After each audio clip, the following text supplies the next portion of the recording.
Hello and welcome back to my channel friends. నా పేరు గాయత్రి.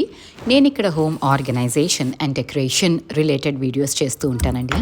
మీరు కనుక ఫస్ట్ టైం నా ఛానల్ని చూస్తున్నట్టయితే ఈ వీడియో చివరి వరకు చూడండి. నచ్చితే లైక్ చేయటం అండ్ సబ్స్క్రైబ్ చేయటం అస్సలు మర్చిపోవద్దు. సో ఇది సంకష్ట చతుర్థి రోజు అండి. ఆ రోజు పొద్దున్నే లేచి పూజ అయితే చేసేసుకుంటాను ఎలాగైనా. సో పూజ చేసుకున్నాక ఇంకా కిచెన్లోకి వచ్చి మా అమ్మాయి టిఫిన్ బాక్స్ అయితే ప్యాక్ చేసేస్తున్నాను. రోజు చేసే ఆలుగడ్డ కూరే కొంచెం వెరైటీగా సింపుల్ ట్విస్ట్ ఇవ్వాలి అంటే నేనేం చేస్తానంటే garlic, ginger and green chillies ఇవన్నీ ఒక పేస్ట్ లాగా చేసేసుకొని అంటే కచ్చాపచ్చాగా దంచుకొని దాన్ని తాలింపులో వేసేస్తాను. అది ప్రాపర్గా ఫ్రై అయినాక అప్పుడు తాలింపు దినుసులు అన్నీ మనం రెగ్యులర్గా వేసేవన్నీ వేసేసుకొని పొటాటోస్ వేసి ఫ్రై చేస్తాను. ఇది చాలా సింపుల్ టిప్ అండి, కానీ ఫ్లేవర్లో డిఫరెన్స్ అయితే ఉంటుంది. మనం రోజు చేసే కర్రీకి అంటే పొటాటో ఫ్రైకి దీనికి కొంచెం డిఫరెన్స్ అయితే ఉంటుంది. సో లైట్ ట్విస్ట్లు ఇచ్చుకుంటూ మనం రెగ్యులర్గా చేసే కూరలే రోజు అదే చేస్తాము అంటే కొంచెం బోర్ అయిపోతారు కదా తినటానికి. సో ఇట్లాగా అప్పుడప్పుడు కొంచెం ట్విస్ట్ ఇచ్చుకొని చేసుకుంటే మాత్రం ఫ్లేవర్ ఎన్హాన్స్ అవుతూ ఉంటుంది. అండ్ ఆల్సో ఒక డిఫరెంట్ టెక్స్చర్ ఫీల్ అన్నది వస్తుంది కర్రీకి. చక్కగా అల్లం బైట్స్ అట్లా మన పంట కింద పడుతూ ఉంటే బాగుంటుంది. అండ్ చలికాలం జింజర్ ఈజ్ ఎనీహౌ ఇంపార్టెంట్ కదండి. సో ఇలాగ మన ఫుడ్లో జింజర్ని అయితే ఇన్కార్పొరేట్ చేసేసుకోవచ్చు మనం. అండ్ సింపుల్ కర్రీ అంటే ఫ్రై చేసేసాను, పొటాటో ఫ్రై. ఆల్సో ఈ క్యాస్ట్ ఐరన్ గురించి అడుగుతున్నారండి, బాండీ గురించి. ఇది ఇండస్ వ్యాలీ బ్రాండ్. దీని లింక్ నేను డిస్క్రిప్షన్ బాక్స్లో ప్రొవైడ్ చేశాను. ఇంట్రెస్ట్ ఉన్న వాళ్ళు చెక్ చేసుకోవచ్చు. ఇది నిజంగా చాలా మంచి ప్రోడక్ట్ అని చెప్పచ్చండి. ఇదేం ప్రమోషనల్ వీడియో కాదు, బట్ నేను యూస్ చేస్తున్నాను కాబట్టి I feel it is worth all the money I have spent on it. And ఇంకా ఇక్కడ ఫ్రూట్ జ్యూస్, వెజిటబుల్ జ్యూస్ అయితే చేస్తున్నానండి. బీట్రూట్, క్యారెట్, కొంచెం ఉసిరికాయ వేసుకున్నాను అండ్ జింజర్ వేసుకున్నాను. ఈ జ్యూస్ మాత్రం రెగ్యులర్గా తాగితే హెల్త్ బెనిఫిట్స్ ఉండనే ఉంది, కానీ మన ఫేస్లో కూడా ఒకలాంటి గ్లో వచ్చేస్తుందండి. కానీ ఇది 1 month అలా తాగితేనే ఆ బెనిఫిట్ అన్నది మనకి కనిపిస్తుంది. సో నేనైతే ఓన్లీ స్టార్ట్ చేసి 2 days అయ్యిందండి. ఐ డోంట్ నో, ఆ కంటిన్యూటీ ఉండాలి కదా, ఏదైనా కంటిన్యూస్గా చేస్తే over a period of time మనకి కొంచెం బెనిఫిట్ అయితే కనిపిస్తుంది. సో ఇది నాకు మా వారికి చేసేసి మేము బ్రేక్ఫాస్ట్లు అవన్నీ అయిపోయినాక ఇవాళ ఇంకా నేనేమి పని చెయ్యబుద్ధి వేయలేదండి నాకు. సో అప్రాక్సిమేట్లీ 11 అలాగా ఈ మూవీ పెట్టుకొని చూస్తున్నాను. ఇది ఆమరణ్ మూవీ అండి. అసలు ఎంత బాగుందండి ఈ మూవీ, నాకైతే చాలా నచ్చింది. అండ్ ఇలాంటి మూవీస్ కదా మనం పిల్లలకి చూపెట్టాలి. ఈ మూవీని చూస్తేనే నాకు ఒక చాలా ఎమోషనల్ ఫీలింగ్ వచ్చింది. Obviously because of Indian army. Second thing ఏంటి అంటే 2014లో నేను శ్రీనగర్లో ఉన్నాను, కాశ్మీర్లో.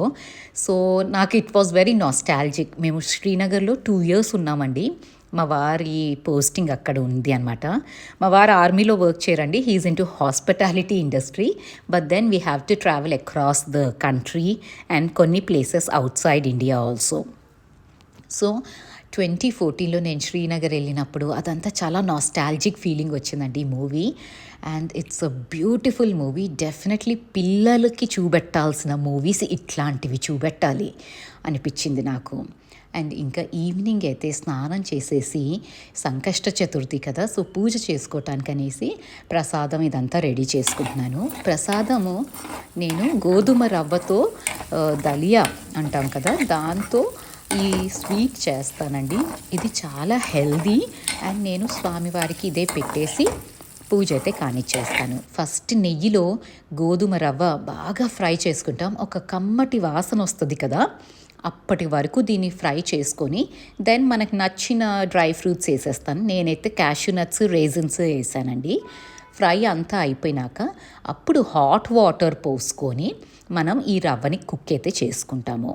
అంతా కుక్ అయిపోయినాక కానీ మనం బెల్లం కానీ షుగర్ కానీ వేయం కదండి. సో ఇది కుక్ అవటానికి కొంచెం టైం పడుతుంది, గోధుమ రవ్వ కదా. ఈ లోపల నేను దేవుడి దగ్గర పూలు ఇవన్నీ సెట్ చేసేసుకుంటున్నాను. నాకు దేవుడి దగ్గర ఫ్రెష్ ఫ్లవర్స్ పెడితే చాలా బాగా అనిపిస్తుందండి. డెకరేషన్కి కానీ ఏదైనా అసలు ఫ్రెష్ ఫ్లవర్స్ దేవుడి దగ్గర పెట్టి ఆ దీపపు వెలుగులో స్వామివారిని చూసుకున్నాము అంటే ఇంకా అంతకి మించిన పూజ ఇంకేమన్నా ఉంటుందా మనకి అనిపిస్తూ ఉంటుంది. మన వాళ్ళన్నీ ఒక పద్ధతి ఎందుకు రిచువల్స్ పెట్టారు అన్నది మనం ఇప్పుడు ఆలోచిస్తూ ఉంటే వీ కెన్ అండర్స్టాండ్ ఏమోనండి. We are just creating an ambience to get into the trance of doing a puja అనిపిస్తుంది నాకు. So it's a wonderful feeling. మనం రిచువల్స్ అన్నది ఎందుకు ఈ పద్ధతి చేయాలి అని క్వశ్చన్ చేసేవాళ్ళు చాలామంది ఉన్నారు, కానీ ఆ పద్ధతి ఎందుకు పెట్టారు మన పెద్దవాళ్ళు అని ఆలోచించగలిగితే ఎవ్రీథింగ్ హ్యాస్ అ మీనింగ్ అనిపించింది నాకు. అండ్ ఇంకా దేవుడి దగ్గర పెట్టాను పూలు, కొన్ని మిగిలిపోతే పూలు.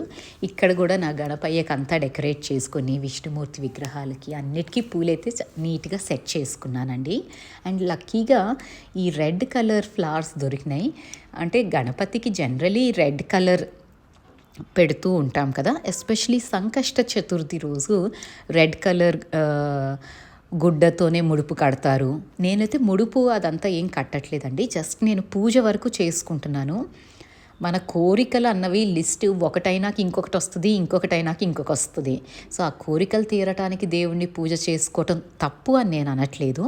బట్ దెన్ నార్మల్గా ఒక స్పెషల్ డేని దేవుడి దగ్గర కూర్చొని సెలబ్రేట్ చేసుకోవటం అన్నది, ఎస్పెషలీ మనకి నచ్చిన మన ఇష్ట దైవం ఎవరైతే ఉంటారో ఆయన దగ్గర కూర్చొని కొన్ని మినిట్స్ అయినా టైం స్పెండ్ చేసాము ఆ స్పెషల్ డే అంటే ఆ ఫీలింగే బియాండ్ వర్డ్స్ ఏమో అనిపిస్తూ ఉంటుంది.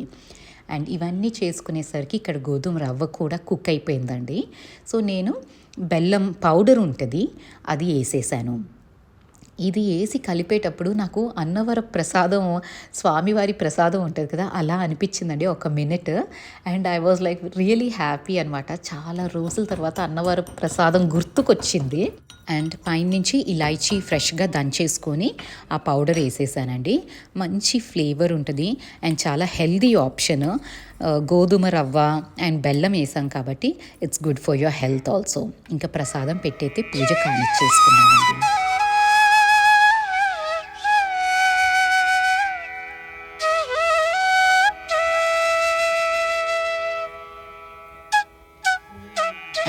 పూజ అంతా అయిపోయినాకే ఇంట్లో పనులు అయితే ఉంటాయి కదా.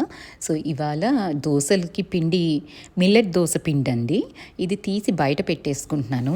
అండ్ యాక్చువల్లీ ఇదంతా ముందు పెట్టుకొని ఉంటే కొంచెం రూమ్ టెంపరేచర్కి వచ్చేసేది నా పూజ అదంతా అయ్యేసరికి. బట్ దెన్ నేను హడావిడిలో మర్చిపోయాను దీని సంగతి. సో బయట పెట్టుకొని ఇప్పుడు సాల్ట్ కలుపుకొని కొంచెం హాట్ వాటర్ వేసేసుకుంటాను, సో దట్ అది రూమ్ టెంపరేచర్కి రావడానికి తొందరగా వచ్చేస్తుంది కదా అనేసి. అండ్ లాస్ట్ టైం నేను చెప్పానండి దోసల పిండి అస్సలు ఫర్మెంట్ అవ్వట్లేదు అంటే. మన వ్యూవర్స్ చాలా మంచి మంచి టిప్స్ ఇచ్చారు. నెక్స్ట్ టైం అవి నేను ఫాలో అవుతాను. దాంట్లో ఒక టిప్ ఏంటి అంటే, ముందుగా మనం అంటే ఇప్పుడు యూస్ చేసే దోసపిండి ఏదైతే ఉంటుందో అది కొంచెం ఉంచుకొని ఈ ఫ్రెష్గా చేసిన దోసపిండిలో కలిపేసుకుంటే ఫర్మెంటేషన్ అన్నది తొందరగా అవుతుంది అని చెప్పారు. అండ్ ఒక వ్యూవర్ అయితే హాట్ వాటర్ వేసి గ్రైండ్ చేసేటప్పుడు హాట్ వాటర్ వేసి చేయండి అన్నారు. సో ఈ రెండు కూడా నేను ట్రై చేస్తాను. ఆల్సో పచ్చడి కూడా వేసేసుకుంటున్నానండి. నేను మిల్లెట్ దోశ అన్నది ఎక్కువ చేస్తూ ఉంటాను ఇంట్లో. సో మిల్లెట్ దోశకి ఫర్మెంటేషన్ అన్నది 6 hours అట్లా ఉంటే చాలు. యాక్చువల్లీ ఎండాకాలం అయితే 4 hours ఫర్మెంట్ అయిపోతుంది. బట్ దెన్ ఇప్పుడు కొంచెం వింటర్స్ కాబట్టి ఈ ఫర్మెంటేషన్ ప్రాబ్లం అయితే నడుస్తుంది. బట్ దెన్ మిల్లెట్ దోశలు హెల్త్కి కూడా చాలా మంచిదండి. అండ్ నేను రెసిపీ ఆల్రెడీ నా వీడియోస్లో చాలాసార్లు చూపెట్టాను మిల్లెట్ దోశలు ఎలా చేసుకుంటాను అన్నవి. ఒక్కసారి ఇంట్రెస్ట్ ఉన్న వాళ్ళు ప్రీవియస్ వీడియోస్ చెక్ చేయండి. అండ్ ఈ స్వీట్ అయితే నేను స్టోర్ చేసేసుకొని ఫ్రిడ్జ్లో పెట్టుకుంటే ఆల్మోస్ట్ 1 week వరకు ఫ్రెష్గా ఉంటుందండి. ఎప్పటికప్పుడు కొంచెం కొంచెం తీసుకొని వేడి చేసుకొని తినచ్చు. అండ్ దీన్ని హాట్ వాటర్ పోసాం కాబట్టి అంత తొందరగా అయితే పాడవ్వదు ఈ స్వీట్. సో ఇలాగైతే ఒక రోజంతా గడిచిపోయిందండి. అండ్ మీరు కనుక ఇక్కడి వరకు ఈ వీడియో చూస్తున్నారు అంటే మీకు ఏదో ఒక విషయంలో కొంచెమైనా నచ్చే ఉంటుంది కదా. సో నచ్చితే మాత్రం ప్లీజ్ లైక్ చేయటం అస్సలు మర్చిపోవద్దు. కొత్త వాళ్ళైతే సబ్స్క్రైబ్ చేసుకోండి. అండ్ మీ ఫ్యామిలీ అండ్ ఫ్రెండ్స్తో కూడా షేర్ చేసుకోవటం అస్సలు మర్చిపోవద్దు. Thank you so much for watching this video. You all have a great day. Thank you.